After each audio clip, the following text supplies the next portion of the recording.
You're welcome back. You're still on to Good Morning Nigeria on the network service of the NTA. It's time for newspaper review.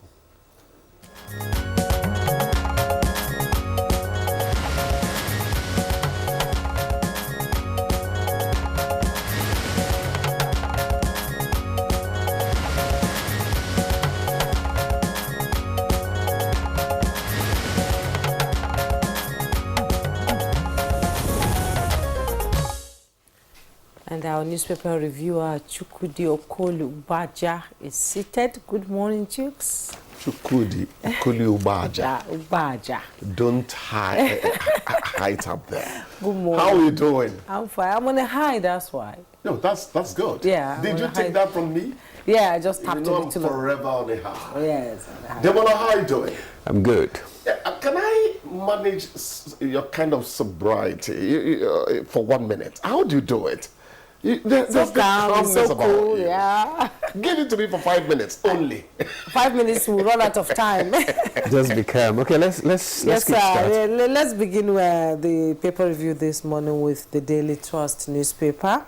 And beneath the masthead, we have hardship. Reps seek 100,000 naira minimum wage for workers. You find the details on page 7. I'm sure that's good news to workers in Nigeria anyway.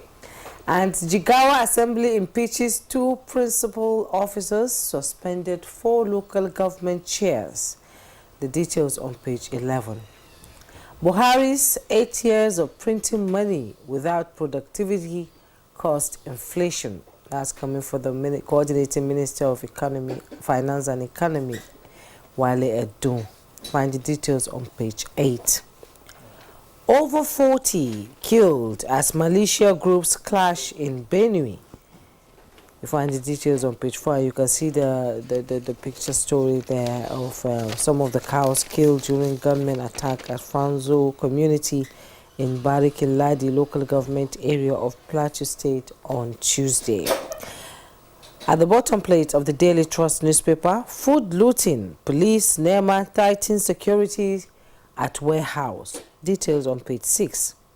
Heather, 50 cows, sheep killed in Plateau State. That's a picture illustration there. NPA grew revenue to 501 billion naira in 2023. Details on page 19. And the headlines in the Daily Trust newspaper, UN confirms over 200 women IDPs abducted in Borno.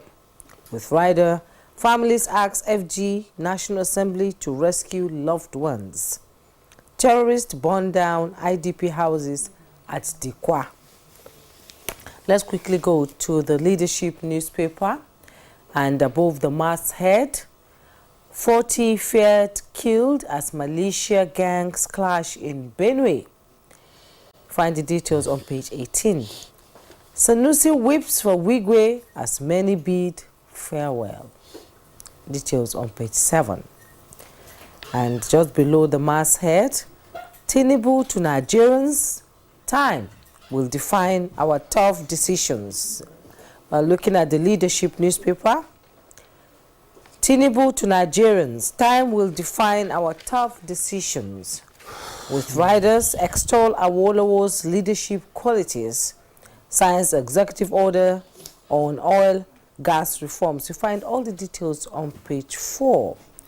Zamfara exonerates state guards over Islamic scholars' death. You find the details on page 7.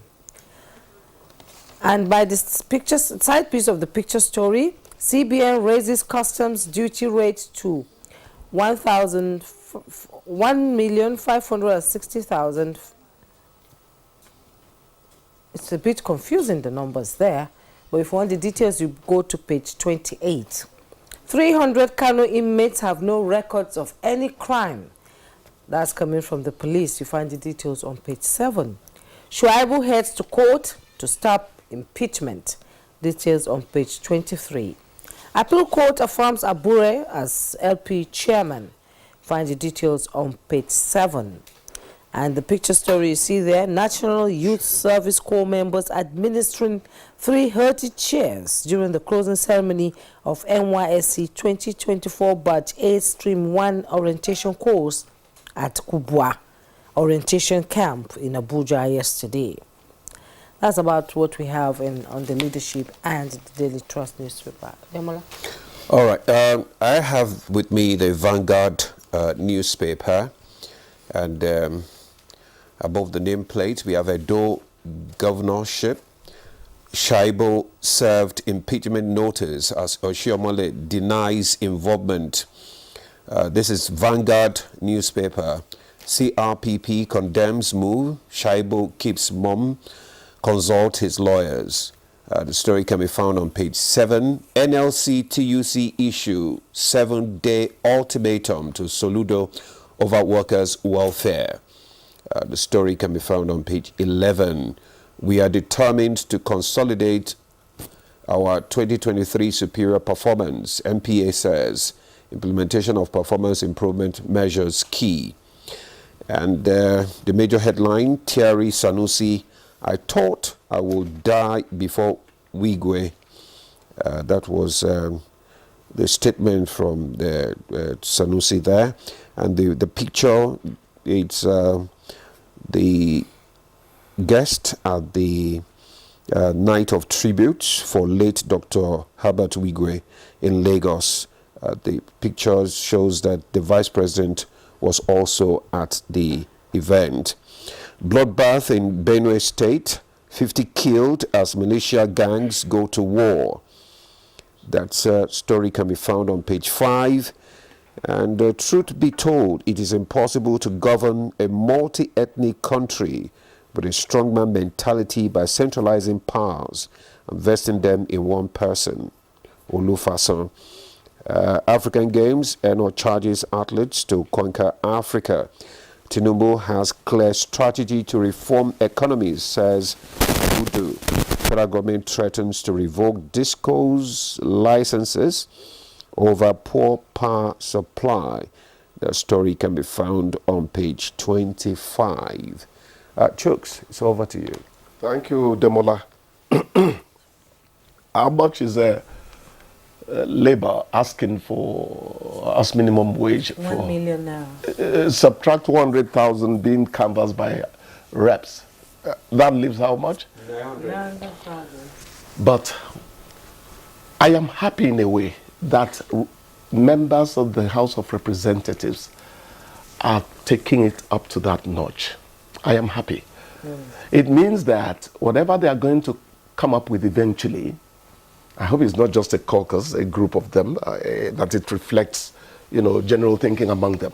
Whatever they're going to come up with is going to reasonably tackle the fact that people are now paying times 3 what they get as salaries, when they get to the market. So let us hope that the negotiations, whether they are zoned, whether they are centralized, I'm not interested in methodology. The important thing is results. Let us pray that the result is going to be one that favors the Nigerian worker. And by implication, also people they buy things from. Because when they pay the worker, the farmer indirectly gets paid. You understand? So it's a good thing. I like where they are citing. Actually, my fear actually is the ability of the state governments to be able to pay, whatever it's agreed on. Because, from this paper now, NLC TUC issues 7-day ultimatum to Soludo over workers' welfare. That tells you that some of the states are still finding it difficult to even pay the 30,000 minimum wage. So it's going to be a tough one. It's a big challenge. The market forces too. Yes. When the salary increments, the prices don't market go. forces would always force you into some unpleasant corners in the world. But the point is, Demola, when we say we practice democracy, when we say we practice, free enterprise and all that, then we come on the continent and tend to domesticate it to our version, what we think it should be. The question I ask is this: why would somebody in Kaura Namoda receive exactly the same salary as somebody in Abuja when the house rent in Abuja, you see, you have to face certain realities in this country. You have to, there is too much sentiment. That is the point. A time will come when what you put in is what you get back. That's how you grow an economy. Look at government keeps telling us, look, these things we are doing are very important. I knew the country was going to, excuse me, I thought I got rid of it 2 days ago. Government says these things we are doing would eventually yield fruits. And that they are long overdue. Some of us will say, should a single foreign exchange market window come exactly the same time as fuel subsidy? Would it not choke the people? Why didn't you stagger it a bit? That's my own economics. Maybe somebody who has superior economics has said, this is how it should go. But these actions were inevitable. And remember that military president Ibrahim Babangida actually started this all of this, the structural adjustment program, which former Nigerian president Olusegun Obasanjo attacked. And Newswatch, or was it Tell, had this banner, Obasanjo stirs the hornet's nest. Look, we had good journalism way back in time. So the thing is, let us try to match the reality of on the ground with what is in our pocket what needs to be put in our pocket so that those realities can be met. We are moving as far as I'm concerned, but the most important thing to keep is stressing so that mischief makers do not keep talking anyhow, by the sidewalk, is that these reforms have become absolutely necessary. Nowhere to run anymore. I guess that's you why. Understand? I guess that's why that they are taking the discussion to the various geopolitical zones. That's a good one. I guess that's why. That so is that the thinking yes, I guess that's the reason. Will understand, the motive behind any decision that governments take. I know, good move, because it wasn't like that before. Yes. Now this government wants to bring Nigerians on board on any decision it takes, and feel the pulse of Nigerians, because we've seen. Sometimes when President Tinubu will just go back on some decisions because Nigerians say they don't want it and these are the challenges. Yes. This is a listening government, and it is. It's a listening negotiating government. Yes. A dialogues man. Remember from the first day what I said about Tinubu does not throw a punch at you. No. But he talks you into seeing what we are trying to express here, gentlemen. Yes. And he's making the point. Yes. That's the point. That's the point. But there's something I need to say now. Okay. We are journalists, please. 16 years of PDP misrule. After some time, it started rankling in the ears. Yeah. The coordinating minister of the economy just mentioned that Buhari's government was just printing. Yes. I want to say, let's leave that aspect of it. And move on. When you take over leadership, you have taken over the liabilities that have been met, so that the talk becomes one that ennobles and all that. Please, let's not drop, our sides. Let's keep it forever up there. Okay. Back and forth will not help us. That's what I think. Yeah, okay. Then we woke up to this sad story of this bloodbath in Benue, state again. 50 killed as militia gangs go to war again. I don't think anybody who says they are a Christian or Muslim should say serves them right. But if you read it, you'll find out that these were troublemakers who started warring against themselves, one another and all that. But lest we begin to sound too unhuman, these are our fellow men. Whatever quarrel they have, let them settle it properly. But as they settle it, we want to restrain them from the territory of banditry, which is a menace for us. Because when you say you've set up a militia force, when we have our regular forces, I'm going to ask you, What's the purpose of it? There's nothing done in the world that is done for the heck of it. There's always a purpose. There's always a so purpose. setting up a militia, how does that fit in well with the organized livelihood our regular security forces are supposed to give us? You know? Another sad news, UN confirms over 200 women IDPs abducted in Borno. Actually, when I read it yesterday, IDPs, we were supposed camp. to mention it yesterday. Yes. When it happened, I said, no, not again. Not again. Remember the Chibok girls matter. Yes.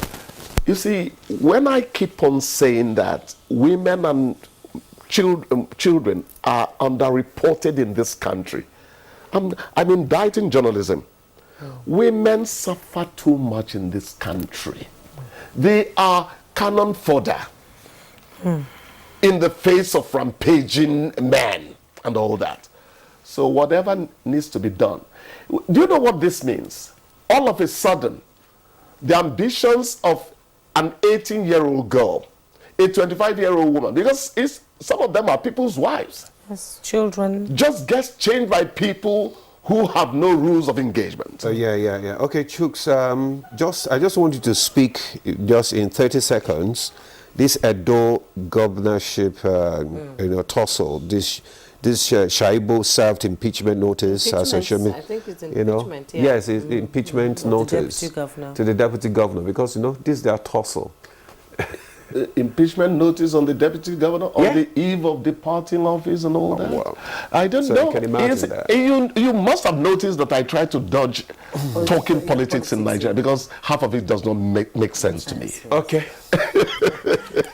Well, that's how far we can go on newspaper review this morning. Chooks, thank you always. Demola, God bless you for having me. It's God a privilege. Bless you too, Mr. Chooks. Do bye. Have a nice day. All right, we'll take a break now. Good Morning Nigeria continues. Stay with us.